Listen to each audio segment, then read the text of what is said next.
Olá pessoal, tudo bem com vocês? Sejam bem-vindos a mais um vídeo aqui no canal Crochê da Lê Ateliê. Para quem não me conhece, eu sou a Alessandra, artesã responsável aqui pelo canal.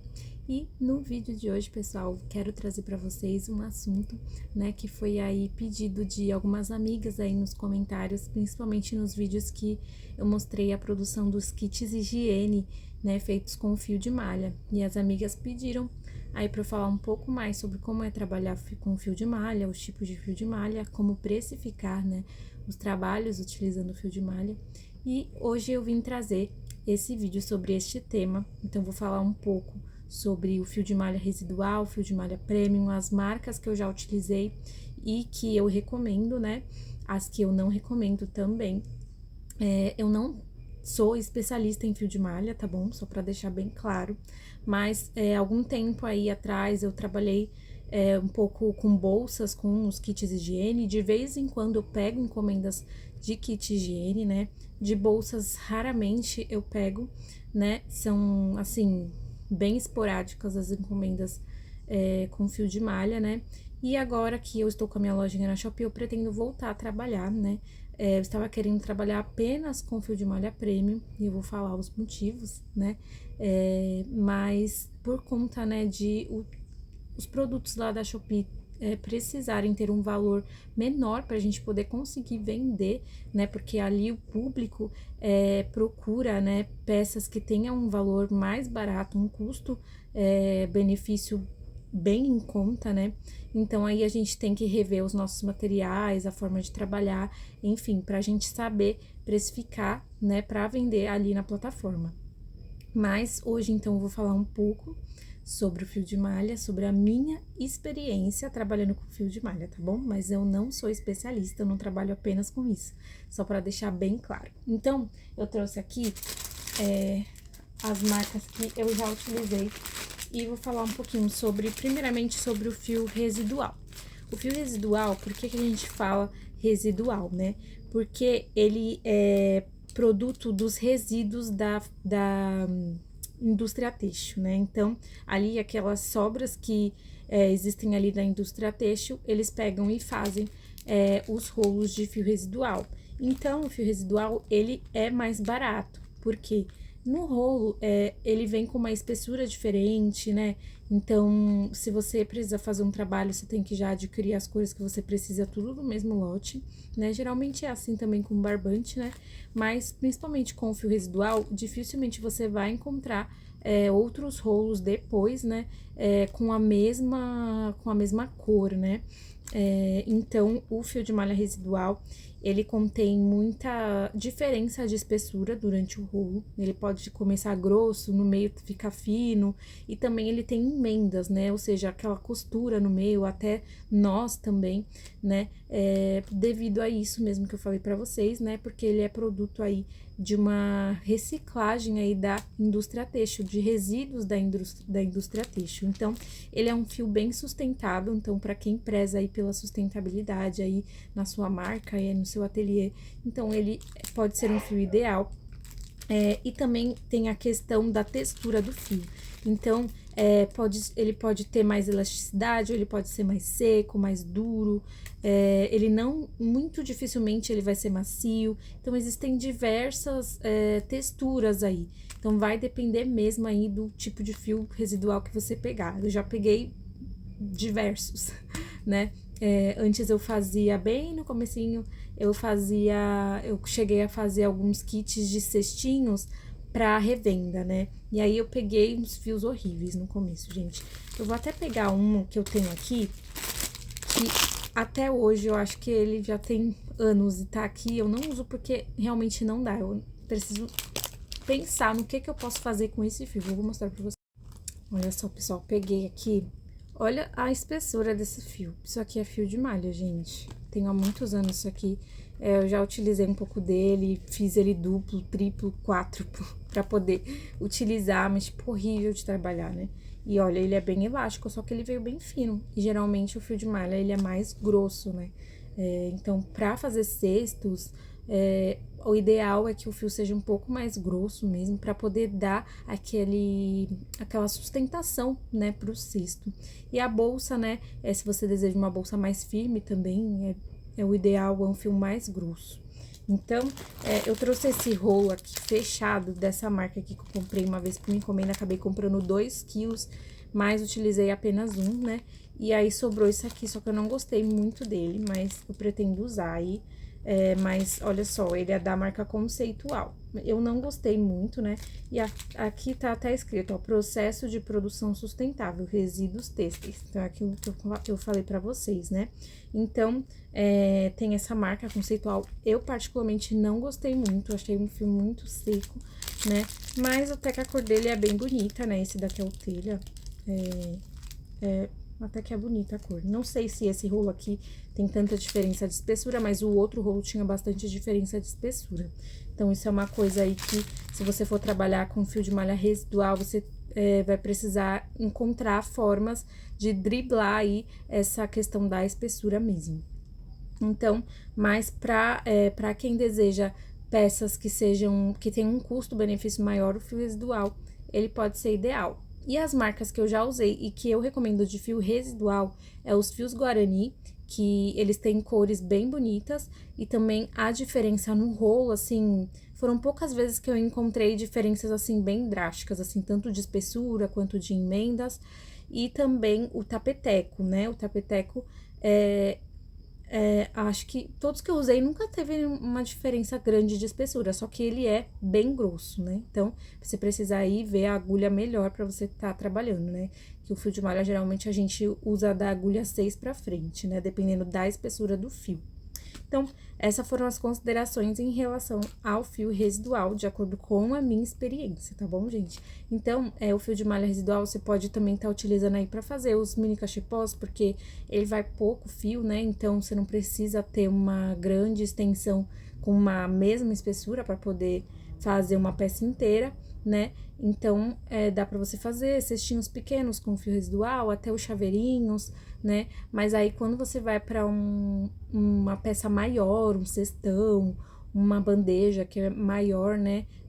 Aí pode ser que fique mais difícil, mas você pode ter sorte. Hoje em dia tem muitas marcas, né? Antigamente, quando eu fazia, tava começando ali, né, a questão do fio de malha, das crocheteiras começarem a fazer o crochê com fio de malha, então, né, não tinha tantas marcas. Hoje em dia a gente encontra diversas. Então, vai aí mesmo de você ir testando aí qual que você vai se adaptar melhor. E eu trouxe aqui também o fio de malha premium. Então, a diferença do fio de malha residual pro fio de malha premium é a questão realmente aí que o premium, né, gente, ele é muito melhor em diversas questões, né? Só não em relação ao preço, porque por ele ser premium, então ele é muito mais macio, ele tem uma cartela de cores muito maior, ele tem a mesma espessura durante todo o rolo, ele é bem macio. Eu utilizo geralmente a Amorino Fios, foi a marca que eu mais me identifiquei, que eu gosto muito de trabalhar também. E eu não acho tão cara quanto outras marcas e a qualidade é muito boa.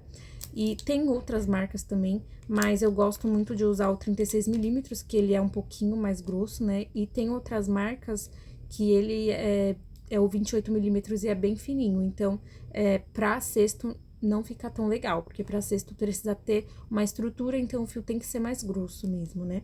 Mas ele é macio, tem uma cartela de cores variada, assim, pra crochetar é maravilhoso, né? Então, eu recomendo, assim, se você quer dar uma qualidade melhor pro seu trabalho, pra oferecer pra sua cliente, então, pros kits higiene, eu gosto de trabalhar com fio de malha premium, porque eu acho que é uma peça, assim, que você vai colocar no quartinho do bebê, então acho que tem que ter, né, maior qualidade, mas nada impeça que você faça com o fio residual também. Então, você pode encontrar o fio residual muito bom, que você pode estar trabalhando aí nos kits higiene, né, mas aí vai de cada artesã mesmo.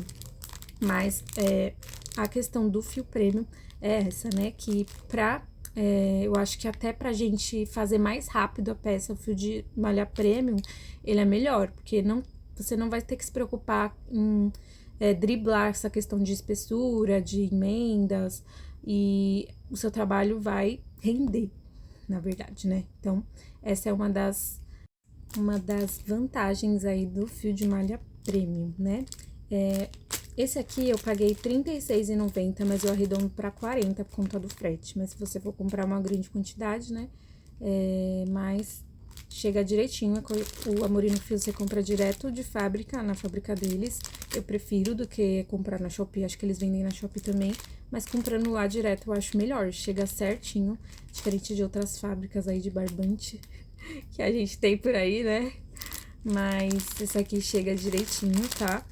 E o fio de malha premium residual, você pode encontrar na Shopee diversas marcas, ou sem marca também. Tem lugares que vende sem ser marca, sabe? Vende restinhos, enfim.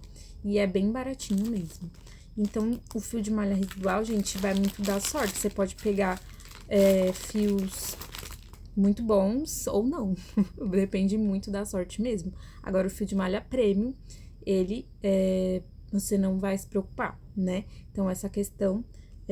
E a questão da precificação, para trabalhar, né, com fio de malha, é um pouco do que a gente vê por aí sobre precificação, né? Eu acho que vai muito da sua realidade, da realidade do seu ateliê, né? Vai do seu público, como eu falei, né? Se o seu público é um público que tem um poder aquisitivo maior, você pode estar trabalhando com fio de malha premium, porque além de ser mais fácil para você, né?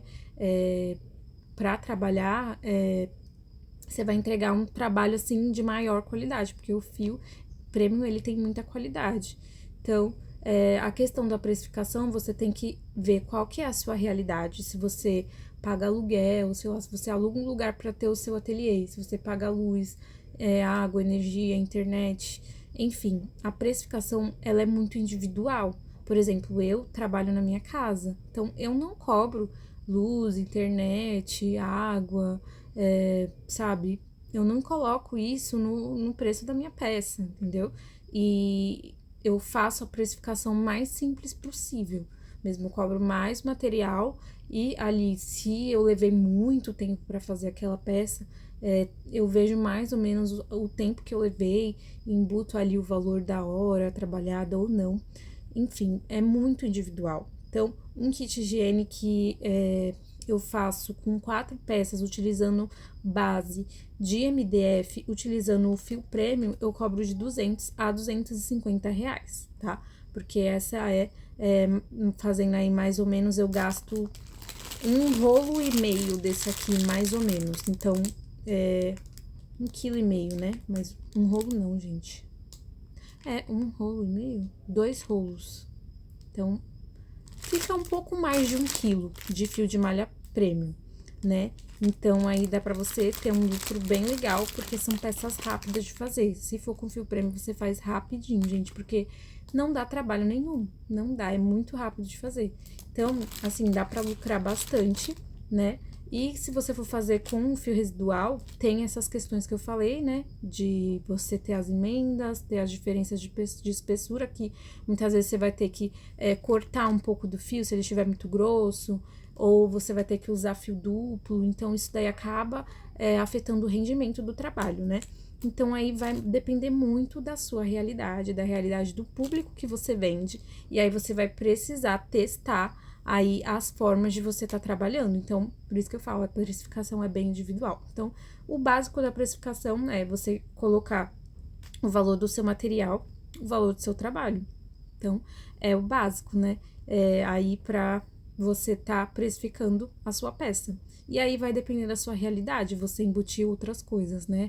Como embalagem. No caso do kit higiene, dependendo, se você for enviar, né, para outros estados, você pode até colocar o valor da embalagem, porque aí você vai precisar colocar numa caixa para você mandar direitinho, embalar direitinho para que ele não fique muito amassado, né? Então, tem essa questão também, mas é bem individual. Tá bom, gente? Então, eu espero que vocês tenham gostado desse assunto, espero que tenha sanado as dúvidas. Então, como eu falei, a minha experiência Se vocês tiverem mais dúvidas, podem deixar aqui nos comentários, podem entrar em contato que eu vou tentar ajudar aí da forma que eu puder, tá bom, pessoal? Então, é isso. Se você não é inscrito no canal, se inscreva, deixe seu like, deixe seu comentário, compartilhe esse vídeo aí com quem está querendo trabalhar com fio de malha ou já trabalha também, tá bom? E é isso, um beijão, fiquem com Deus, tchau, tchau e até o próximo vídeo.